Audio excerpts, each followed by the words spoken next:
Police in Florida reveal more details of the attack on the nightclub in Orlando, the deadliest mass shooting in American history. 48 of the 49 victims shot dead have now been identified, although many families have yet to be told. Police say they were able to save dozens of other people when they finally stormed the nightclub, smashing a hole in the wall.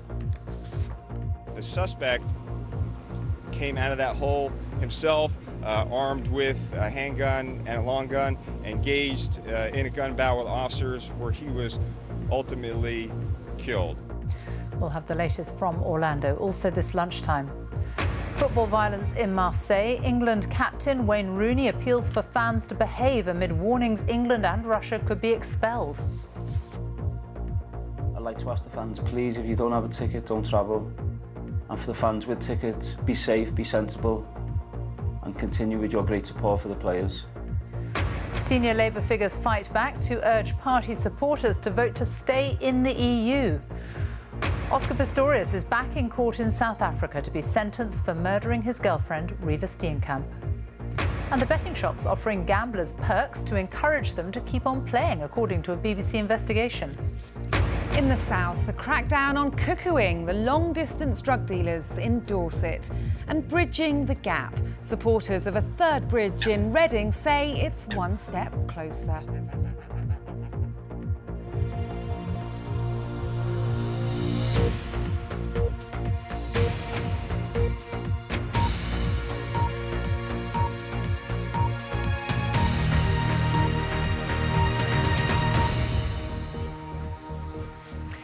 Good afternoon and welcome to the BBC News at 1. The Mayor of Orlando says almost all of the victims shot dead in a nightclub on Saturday have now been identified. 49 people were killed and 53 others were injured in the deadliest mass shooting in recent US history.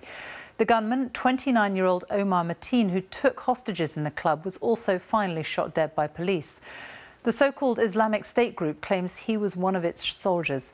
A short time ago, the police gave more details about what happened as they stormed the building. Well, Laura Bicker is in Orlando for us now. Laura. Well, the mayor also described yesterday's events as the most horrific day in Orlando's history. He said this city would not be defined by the acts of a cowardly hater. He described the moment that police stormed the building. He said the shooter came out shooting at officers, and that is when he was killed. Now, their priority, their mission, they say today, is to inform the victims' families. The hours of anguish ended in horror for so many. Relatives ushered quietly aside to be told their son, their daughter, their brother was among the dead.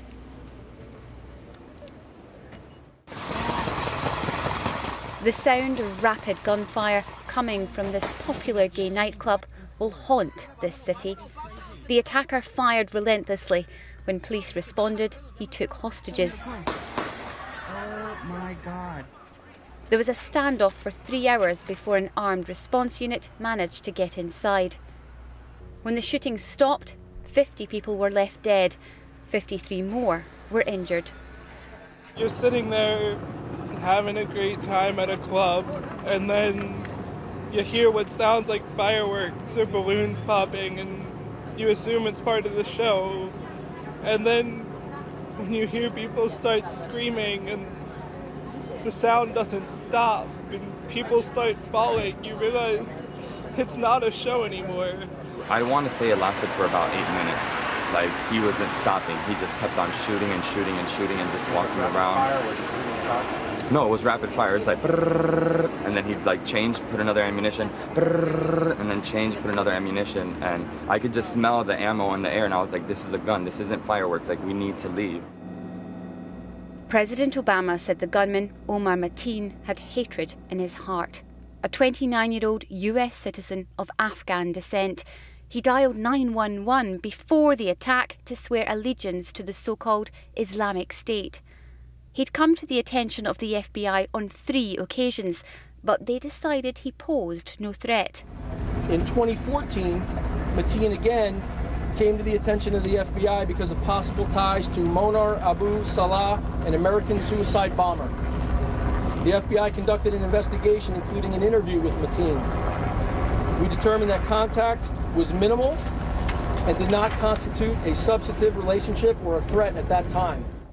His father posted an online video. Why he did such a thing in the holy months of Ramadan, I don't know. The issue of homosexuality and punishment for that is up to God alone.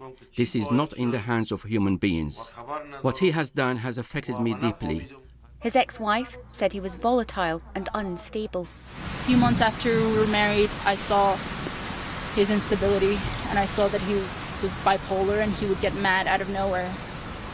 That's when I started worrying about my safety, and then after a few months he started abusing me physically.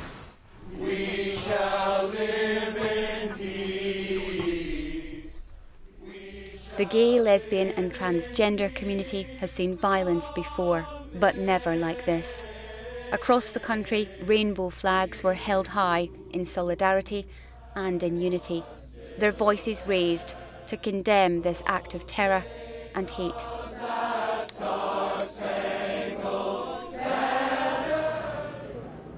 Well, within that press conference within the last half an hour, the FBI says and emphasises that this investigation is at its very early stages. They say they've gathered a lot of electronic and physical evidence. They say that there's no reason to believe that someone else was involved in this crime, but they are investigating just in case there are other connections. Meanwhile, more details emerged as the police who stormed the building, who tried to free those hostages.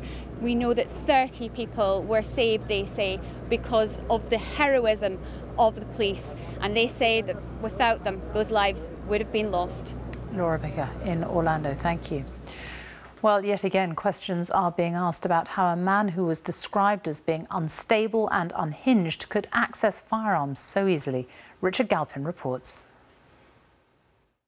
Mass shootings like the incident in Orlando this weekend are a frequent occurrence in the United States. It's estimated at least 1.5 million Americans have died in gun-related incidents over the past 50 years, more than those killed in all America's wars. But for Donald Trump, who was recently endorsed by the powerful National Rifle Association, gun control is not on the agenda. Instead, within hours of the Orlando shootings, he launched a bruising political salvo at the Obama administration and his rival for the presidency, Hillary Clinton, accusing them of being weak in the face of what he believes was a radical Islamist attack. In a statement, he said President Obama had disgracefully refused to even say the words radical Islam. For that reason alone, he said, he should step down. Mr. Trump also said Hillary Clinton should quit the race for the presidency if she wouldn't use the words radical Islam. This and his repeated call for Muslims to be banned temporarily from entering the United States, aimed at boosting support for him to become president. Donald Trump sitting in the situation. In sharp contrast, Hillary Clinton so far has been measured in her response to the Orlando killings, not jumping to conclusions about the motive. But her campaign team has been bitterly critical of Donald Trump, calling him a narcissistic man-baby who turned a national tragedy into a moment of self-congratulation when he claimed he'd been right about the threat from Islamist extremism. Today, so-called Islamic State has repeated its claim that the Orlando attack had been carried out by one of its fighters. But it's still far from clear if IS had any direct link with the gunman Omar Mateen. Some of the markers are there, as I said. It does look like an ISIS-inspired attack. It would follow in a pattern of ISIS-inspired attacks, and it also very clearly fits their model of what they've been calling for. They want people to undertake so-called do-it-your-own terrorism. Whether this was an Islamic State-inspired attack or not, it's clear what happened in Orlando is now being used politically in the race for the White House. Richard Galpin, BBC News. Well, we'll have more from Orlando later in the programme. In the meantime, you can keep up to date with all the latest developments on the BBC News website. The England football captain Wayne Rooney and manager Roy Hodgson have made a public appeal to fans to behave themselves following the violence in Marseille. UEFA have threatened to expel England and Russia from Euro 2016 if there is more trouble. French prosecutors are blaming around 150 Russians for much of the violence ahead of the match between England and Russia. Only 2 Russians have been arrested. 6 Britons will appear in court in France today. Sally Nugent is in Paris for us. Sally. Yes, thanks very much indeed, Sophie. The events of the last few days have led the French authorities reconsidering to some extent the way they police this tournament. It's been noted in the press here in France today that in Britain, hooliganism is something from the bad old days. It doesn't happen anymore because British police have adapted their style of managing crowds on a match day, and also laws have become much tougher when it comes to bad behaviour inside a football ground. Another thing the French authorities are considering is banning alcohol on a match day near the stadiums and also within the fan parks. Now that's quite interesting because we are in the biggest fan park in France. It holds 92,000 people at capacity, and there are beer stands up and down here. Alcohol is freely available, but there hasn't been any trouble here. It's very good-natured. Also, the British police have offered to send reinforcements ahead of England's game against Wales on Thursday in Lens. The authorities, though, are just desperate to avoid a repeat of the scenes from Marseille, as Richard Lister reports. These scenes from England's opener in Marseille have cast a cloud over this tournament. England and Russia are now on notice that their fans' behaviour could get their teams thrown out of Euro 2016 if there's more trouble. It's a threat the England camp are taking very seriously. Now we have a big game coming up against Wales. I'd like to ask the fans, please, if you don't have a ticket, don't travel.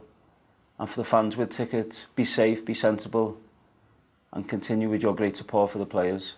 We worked very hard to get here, and we really desperately want to stay in the competition. And I'm appealing, therefore, to all of our fans, and we appreciate your support at the matches, of course, but I'm appealing to you to stay out of trouble. After the 3 days of clashes in Marseille, a handful of British and French fans are in custody. But the French authorities say a hardcore group of Russian thugs was largely responsible for this, and none have been arrested. There are 150 people who have a reputation inside Russia of being hooligans. They're very well trained, they're very fast, and it's difficult to identify them. They came here to fight and were very quick and very violent. Dozens of Germans attacked Ukraine supporters in Lille yesterday. That incident was over in minutes, but there's real concern about English and Russian fans meeting here this week when both teams play in the region. An alcohol ban's under consideration, but that, say some, won't be enough. The Russians and the locals here who've been attacking football fans have been stone cold sober. They don't drink, they are consciously focused, they train for 6 months preparing for acts of hooliganism and violence like this. They're not drunk, that's not what's called the violence here. The headlines generated this weekend echoed the bad old days of English football. England, Russia and France are under pressure to ensure this doesn't happen again. Richard Lister, BBC News. Well, here in Paris, the Republic of Ireland are due to play Sweden this afternoon. The bars are all open, the fans are mixed together and drinking. The atmosphere is happy and good-natured. Sophie, back to you. Sally, thank you. Former Prime Minister Gordon Brown will urge Labour supporters to vote to remain in the EU in a speech this afternoon. He'll tell Labour voters that they have the most to gain by staying in, and he'll warn that concerns over immigration should not lead people to vote to leave. His comments come amid Labour fears that many of its core supporters are backing the Leave campaign. Our political correspondent Tom Bateman reports. The picture is changing on one side of the referendum campaign. Over the next couple of days, expect to see more of people like this and less of him about the argument for staying in. Labour MPs are launching what they call a fight back to promote the positives of Britain's EU membership, more jobs, lower bills and action to tackle climate change, they say. It follows jitters in the Remain camp that Labour voters aren't getting their message or are simply hostile to it. So this morning they addressed a core concern: immigration. Free movement is part of the deal. And the reason why so many people have come here from other EU countries is because jobs are available. jobs that need doing, and jobs that, if it had not been for this migration, employers would have been shouting about because of the difficulty they would have had in filling them. The former Prime Minister Gordon Brown is weighing in today, like his appearance during the Scottish referendum campaign, hoping to persuade undecided or disinterested voters. There is worry and frustration among some Labour MPs here, a sense that they may reach polling day with many voters not even realising that their party backs remaining in the European Union. One senior figure suggested to me that the problem with the Remain campaign's overall message has been the messenger. A sense that for many voters, hearing David Cameron asking them to do something is counterproductive. The Out campaign today renewed its calls for an Australian-style point system to manage migration if there is a Leave vote. It's highlighting a new report from a group campaigning for tighter immigration controls, which says 250,000 people could come to Britain each year if we stay in the EU. What I think bugs many people about our current arrangements is that we discriminate against engineers from India or China, as James Dyson was saying when he came out for Leave the other day, but we have no way of controlling huge numbers coming from European Union countries. The most recent figures show that migration added 330,000 people to Britain's total population last year. Today's estimate from Migration Watch is based on a series of assumptions about the economy, arguing the figure could be 265,000 per year over the next 2 decades. Meanwhile, the Office for National Statistics uses a lower estimate, suggesting migration will add on average around 185,000 to the population each year. Labour wants to promote a positive message for the Remain campaign. In a debate that has become increasingly heated and divisive, that may be easier said than done. Tom Bateman, BBC News. Our assistant political editor Norman Smith is in Westminster, so we'll hear from Gordon Brown later this afternoon. But just how worried do you think Labour is about its core supporters? Well, Sophie, the only people who are more worried than Labour folk are the residents of 110 Downing Street, because it is one of the paradoxes of this referendum that Mr Cameron's fate rests in the hands of Jeremy Corbyn and whether he can galvanise Labour supporters. And that's why we've seen this relaunch, revamp, repackaging of the Labour campaign with a much greater focus on stressing the benefits of the EU in terms of job creation, driving down prices, protecting workers' rights. Also, much greater candour about the implications of immigration for many traditional working class communities, and a conscious attempt to try and get some headlines, because Labour's been pretty marginalised in this debate.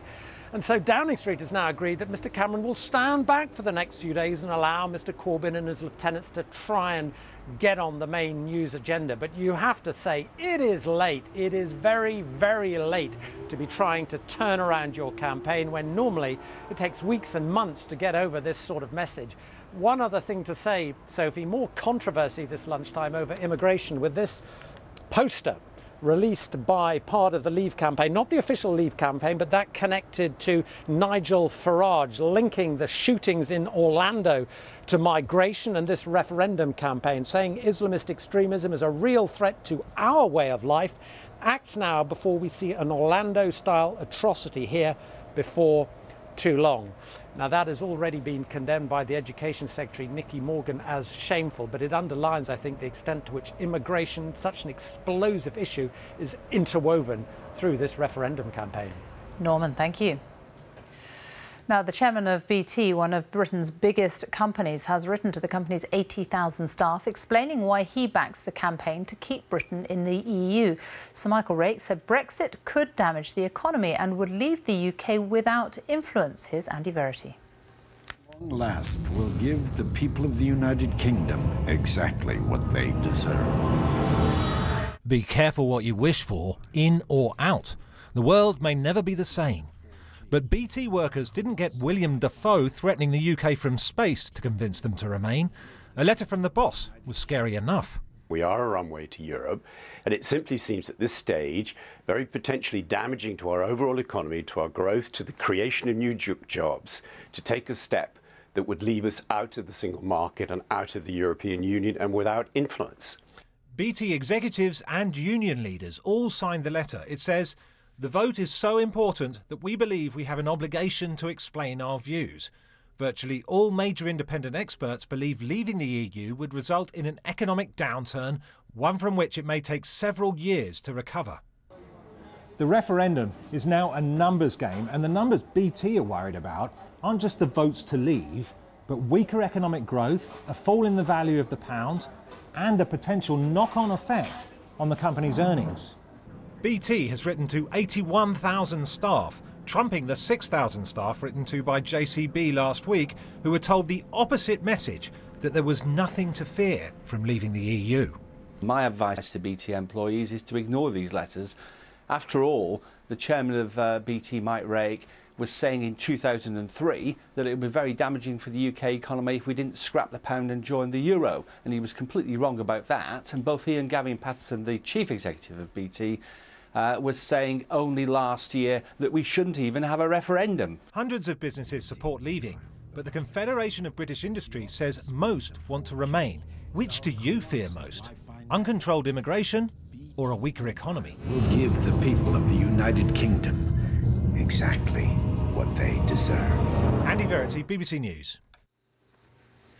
The time is 1:20. Our top story this lunchtime. Almost all of the victims of the Orlando nightclub attack have now been identified as police reveal more details of America's deadliest mass shooting. And still to come, staff in betting shops tell the BBC they're being told to offer customers perks to keep them gambling. And in South today at 1:30, with just 10 days until the EU referendum, the views of people here.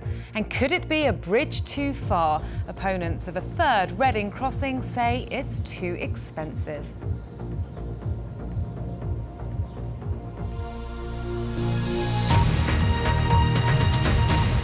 The Paralympian Oscar Pistorius is back in court today ahead of his sentencing for the murder of his girlfriend Riva Steenkamp in 2013. The original verdict of manslaughter was overturned on appeal. Our Southern Africa correspondent Karen Allen has this report. Oscar Pistorius arrived in court knowing these could be his last few days of relative freedom. The same judge who convicted him of manslaughter back in 2014, now sentencing him for murder. Among those at the hearing, members of Riva Steenkamp's family, including her father Barry Steenkamp. Absent for much of the trial, he's indicated he would like to testify before the man who shot his daughter dead learns of his fate. So help me God. First, though, for the defence, a psychologist who spent time with Oscar Pistorius, who said his condition had deteriorated. It was 1 point consideration given if it was possible to call him as a witness. What is your view on that, in view of his state of mind? Currently, in my opinion, he's not able to testify. His condition is severe. This was the glamorous couple, the athlete and his girlfriend Riva Steenkamp, in happier times. But 3 years ago, on Valentine's Day, this house was transformed into a crime scene when the Paralympian fired 4 shots, killing Riva through a closed bathroom door. He maintained it was a dreadful mistake. If we prohibit radio... During the dramatic court case which followed, Oscar Pistorius, physically sick at times, was eventually found guilty of manslaughter. He spent just under a year in jail, then time under house arrest. But his fortunes changed last December with a successful prosecution appeal. That saw his conviction upgraded to murder, with the prospect of 15 years in jail unless compelling circumstances can be shown. Oscar Pistorius, once fated as a champion athlete, is now said to be a broken man. He faces what could be the final hurdle as lawyers fight to keep him out of jail. Well, Karen is outside the court in Pretoria now. And what more has the court been told about his state of mind? Well, certainly his spirits may have been lifted temporarily just in the past few minutes. A group of women, as the court resumed after lunch, came up to Oscar Pistorius and hugged him. We think they're from a local church troop, but nevertheless, he's in a stressed state. As we heard there from the psychologist, he is lethargic, he is said to be disinvested with life, and we got some insight into the man he said was basically two Oscar Pistoriuses. On the one hand, the Oscar Pistorius who is confident and accomplished, the other Oscar Pistorius who is, in his words, a broken man. We also got some insights into the conditions within prison. He said that for a time Mr. Pistorius had spent 18 hours a day locked in his cell. He'd also been traumatised by the fact that he'd heard a man being raped who'd subsequently taken his own life, building up a picture of a man who continuously is exposed, who is anxious and who is also paranoid. Of course, though, there is that possibility of a 15-year jail sentence looming. These are mitigating arguments. We're expected to hear more later on this afternoon, and then, of course, from the prosecution. The question now is not whether he will get a custodial sentence. Really, it's about how long. Karen Allen in Pretoria, thank you. Staff in betting shops are being told to offer customers perks and incentives to keep them playing on controversial high-stakes betting machines, according to an investigation for the BBC's Victoria Derbyshire programme. The industry says it takes responsible gambling seriously and has procedures in place to catch and support anyone with a problem. Jim Reid reports. The betting industry has been growing fast over the last few years, and the big chains now make big money from these fixed odd betting terminals, or FOBTs, machines which offer electronic roulette and other casino games. Under the current rules, each shop can have a maximum of 4. When the machines came in, the gamblers got more problematic. They seemed to have a lot more problems. John, not his real name, was until recently a manager at Coral. He still has connections to the industry, so doesn't want his face shown. We were given instructions, machine players, as soon as they come in, tea, coffee, whatever they want. So were you encouraged to make machine players in particular feel at home and want to stay? Oh, absolutely anything, basically. If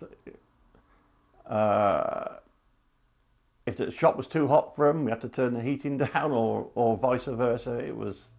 They were the gods of the betting shop. Coral told us it rejects the allegations made in this report. It said it takes its commitment to responsible gambling extremely seriously and has strengthened protections for all its customers, providing help and support for the very small minority that may have issues with their gambling activity. Trainings, tools and processes are in place to ensure that problem gamblers are identified and protected. We spoke to another 2 store managers who still work at Coral. Both talked about the pressure they felt to hit financial targets on those FOBT machines. One passed us internal emails he was sent from Coral's Central Operations Department. It's about a new FOBT game called Big Banker. Smashing your targets.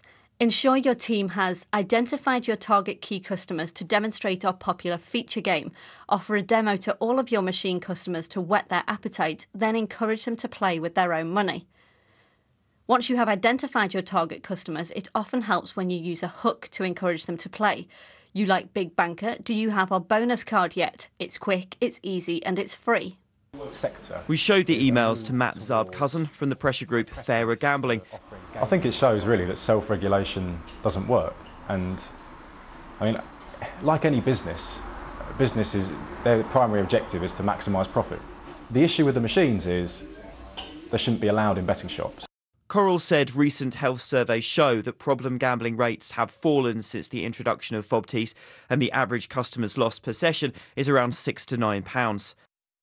Under the industry's own code of conduct, all staff are meant to be trained to identify problem gamblers, but we were told it doesn't always happen. One, a woman in her 20s who doesn't work for Coral, told us, "I've never actually been trained. All we have is a leaflet, and we're told to give them out if we feel people have a problem. But working on your own at night makes it extremely hard to speak to customers who are clearly frustrated." The people we've spoken to seem to suggest, who work on the shop floor, that that training doesn't always cascade down to the people who are working at 7 o'clock, 8 o'clock at night on their own in bookies. No, it's absolutely the case that anyone joining and working in a betting shop will receive training about problem gambling. The worst environment that could be created would be to go back to pre-1960s and illegal bookmakers. Betting shops, though, are under pressure to do more. A parliamentary inquiry starts next month. Local councils have been pressing for stricter regulation. The industry may have to make changes before it's forced to. Jim Reid with that report, and Peter Gibbs is here now with the weather. Hello. Thanks, Sophie. Sunnier skies today, coinciding with the place, actually, where the days are longest at this time of the year, which is Shetland. A lovely picture from earlier on this morning from one of our weather watchers in Lerwick. But that's definitely not the whole story. This is more like it for most of us. Very grey skies overhead, heavy outbreaks of rain, as it's been for quite a few days now, of course, and it's likely to stay that way, I think, for the rest of today and for the next couple of days for many of us as well. You can see that hole in the cloud across the northeast of Scotland.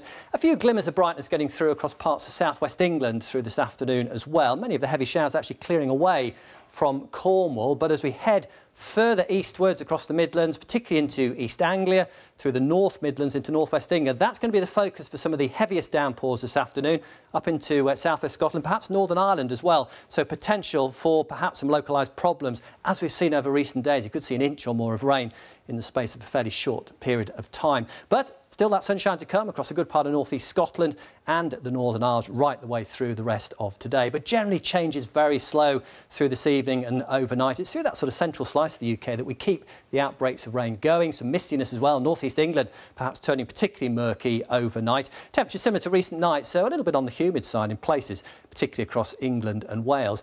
Another messy old day tomorrow. Biggest change will be actually for northeast Scotland. A lot more cloud and outbreaks of rain pushing in here, so completely different to what you're seeing through today. But again, the heavy showers get going. Many parts of England and Wales, perhaps Northern Ireland as well. Again, in between the showers, it's okay. Winds are light, so it's feeling reasonably pleasant, but it could well be a very frustrating day at Queen's Club for the tennis, with showers likely on and off through the day. And guess what? We've got more showers to come as we go into Wednesday as well, all circulating around an area of low pressure, which is pulling in drier but cooler weather on that northeasterly wind across Scotland into Northern Ireland, northern parts of England. And that's certainly going to be in evidence through into Thursday as well, with that continuing story of bright spells and showers further south. What we need is a big area of high pressure, but we're not going to see that certainly across France, where we've got the same sort of issues, I think, for those big games on Thursday evening, and that's where we're going to see further showers to come. But if you head out into the Atlantic, into the Azores, this is a semi-permanent feature, this big area of high pressure this time of the year.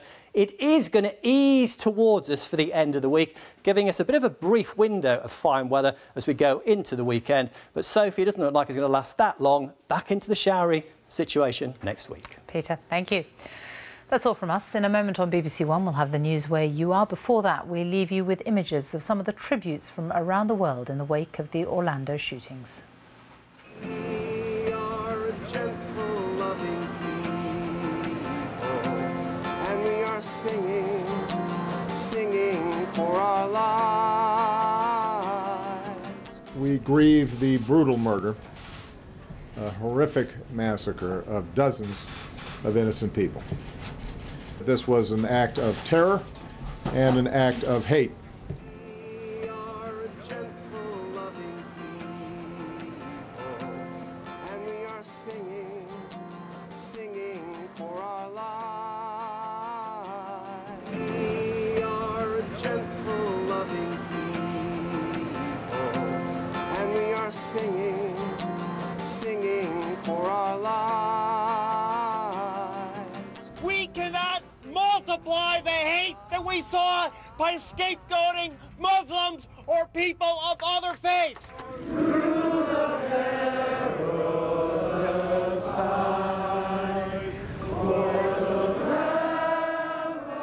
It's hard to draw any conclusion other than that there was a desire to make a statement of terror against members of the LGBTQ community.